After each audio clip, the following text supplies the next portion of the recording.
In this module, we will consider Puzziferro's article that researched performance as a function of student grade satisfaction and course satisfaction through the lens of two theories, self-efficacy and self-regulated learning. This article is one of the required readings for the Week 5 module titled The Learners. And in this article, the learners being examined are adults in a community college setting. So the question here is, what's in this for me in this article, and do I really need to read this?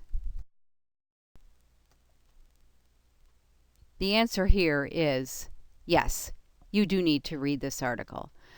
Of the 3 required articles for this module, this article offered a great deal of information for the reader regarding student learning processes, learning behaviors, and motivational strategies. The findings from the research also included an unexpected result in what the authors called a serendipitous finding. So yes, you need to read this article as it will inform your practice about assumptions we make regarding our learners and the distance learning environment. So why is this article important? First of all, the authors employed 2 theories to form their research questions. The first is from Bandura's self-efficacy theory. The second is from Pintrick and de Groot's theory of self-regulated learning.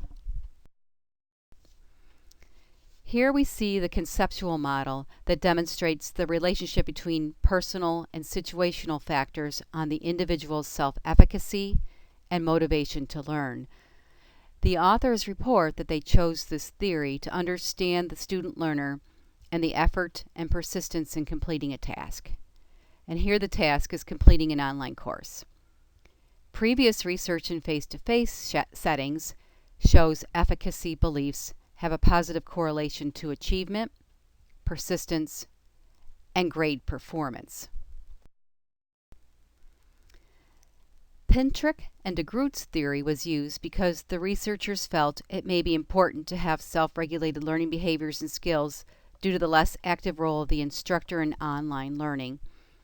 Previous online research has shown that study skills and goals were important to success in online learning, and that there was a positive correlation between success, achievement, and motivation. You'll note an acronym MSLQ, and that stands for the Motivated Strategies for Learning questionnaire. And you can read more about that in the attached literature file in the Dig Deeper section. So the goals of this research study were created through the review of the literature. And this helps us to understand why this research is important to online learning environments.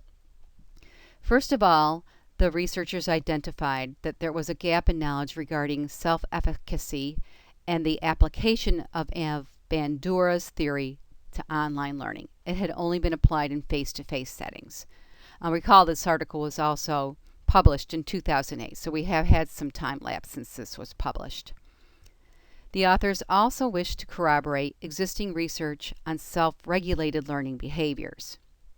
So in your Dig Deeper section, again, I have included several articles that can further your knowledge on the theories, and also you can also find out more about the 2 instruments that were used to do the research. In the next section, I'm going to talk further about the 2 research questions that they then developed based upon their literature review. This slide gives you a snapshot of the research design.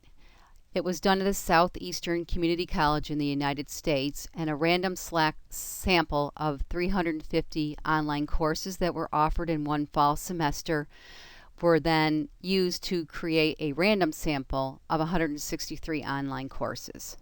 All students were asked to participate, but they did control to make sure that only one student participated if they were enrolled in more than one course, so they didn't participate more than once. Here in the sample, you can see that there were 746 completed the course, 69 people withdrew from the course, and the mix was 80 female, 20 male. It is important to note here that it's not reflective of the overall institution male to female mix where it's 60-40. So the sample size that they did get for responses was not the same as the institution at which the students were attending. The research questions developed asked whether students' OT-SES scores would differ significantly by final grade or satisfaction. And the second research question asked whether student scores on the subscales of the MSLQ would differ by grade or satisfaction level. The major findings of the research are stated here. The first finding was surprising to the authors. They did not expect to find no difference by grade performance or student satisfaction. The serendipitous finding was also another unexpected findings. Students had rated the use of peer learning as low or absent, and they had not expected to see that as well. But that was an important implication, and I'll talk about that more in a minute. Presented here are two of the tables that are found in the article. And you can find this article in the Dig Deeper section as well, so that you can look at all the tables and information that the authors presented more closely and carefully, especially in terms of the subscales.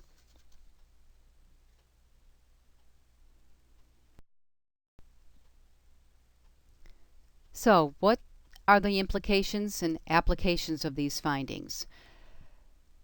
And where can they be applied in our educational practices? The first implication underscores and questions whether the issue of retention and completion of online courses might not be in fact related to the lack of or low use of technology skills, but rather it may be related to self-efficacy and self-regulated learning behaviors. And indeed, the authors did find that the self-regulation findings suggest that in this research. Our students need more support on organization, planning, and employing learning strategies and regulating their behaviors to study and do their coursework, and that's exactly what this research found. The research also continues to point educators to direct and design their online courses in a way that promotes and fosters peer collaboration. Lastly, the research reported in this article is important to individuals in a variety of roles within a higher education institution. And so here you can see the variety of roles that it should be utilized with and individuals should read. I think again it implies that perhaps our students need less technology training and more on student learning behaviors and strategies, and developing peer collaboration that fosters not only course content learning, but sharing learning behaviors and strategies could also be incorporated into that learning environment.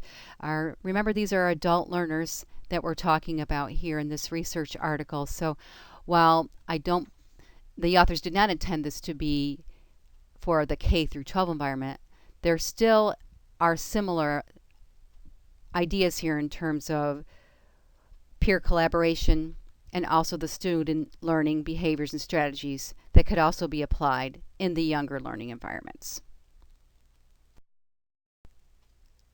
And here are our references.